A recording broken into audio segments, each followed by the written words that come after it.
저는 장기 출장 때문에 한동안 자취방을 비워야 했습니다. 몇 달간 집을 비우는 터라 동생에게 한 번씩 들러 환기도 시키고 우편물도 확인해달라고 부탁했죠.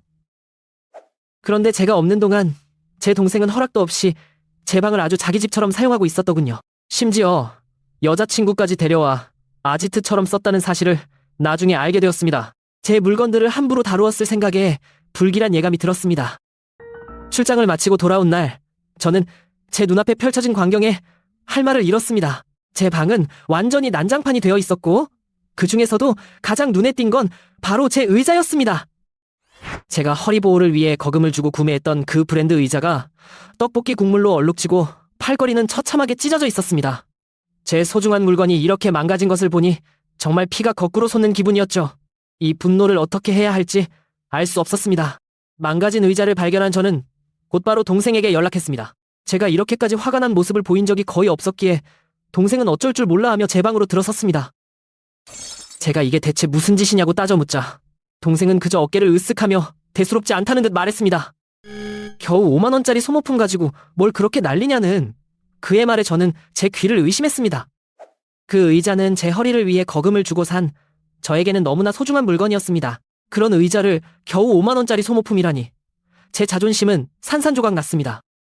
동생은 심지어 그럼 이마트 가서 아무거나 새거 하나 사주면 되잖아라며 적반하장 태도를 보였습니다. 더 이상 가족이라는 이유로 그의 무책임한 행동을 참고 넘어갈 수는 없다고 생각했습니다. 저의 소중한 물건을 이토록 하찮게 여기는 동생의 오만한 태도에 저는 극심한 모욕감과 분노를 느꼈습니다. 이제는 가족이라는 울타리 안에서만 해결하려던 제 인내심이 완전히 바닥났다는 것을 깨달았습니다. 저는 단호하게 결심했습니다. 이번에는 반드시 동생에게 그 대가를 치르게 할 것이라고요. 동생의 그 오만한 태도에 저는 더 이상 참을 수 없었습니다. 가족이라는 이유로 제가 계속 희생할 필요는 없다고 생각했습니다. 저는 곧바로 행동에 나섰습니다. 망가진 의자 사진과 함께 32만 6천 원짜리 결제 내역서를 가족 단톡방에 올렸습니다. 여기에 동생이 예전에 무단으로 사용했던 제 카드값까지 합쳐 총 39만 원을 당장 입금하라고 통보했습니다. 메시지를 보낸 후 단톡방에는 무거운 정적이 흘렀습니다. 동생은 물론 다른 가족 누구도 쉽게 말을 꺼내지 못하는 것 같았습니다. 그때 아버지께서 단톡방에 메시지를 남기셨습니다. 상황의 심각성을 바로 인지하신 듯 했습니다. 아버지께서는 동생에게 즉시 저에게 사과하고 모든 금액을 갚으라고 단호히 명령하셨습니다.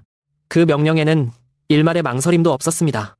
아버지의 중재 후 얼마 지나지 않아 제 휴대폰에 알림음이 울렸습니다. 동생에게서 망가진 의자값 32만 6천 원이 정확히 입금되었다는 메시지였습니다. 그 순간 저는 묵은 체증이 내려가는 듯한 시원함을 느꼈습니다. 저는 망설임 없이 곧바로 새 브랜드 의자를 주문했습니다. 남은 돈으로는 평소 먹고 싶었던 치킨을 시켜 먹으며 저의 통쾌한 승리를 마음껏 자축했습니다. 며칠 뒤 새 의자가 도착했고 저는 전에 없던 편안함과 만족감을 느꼈습니다.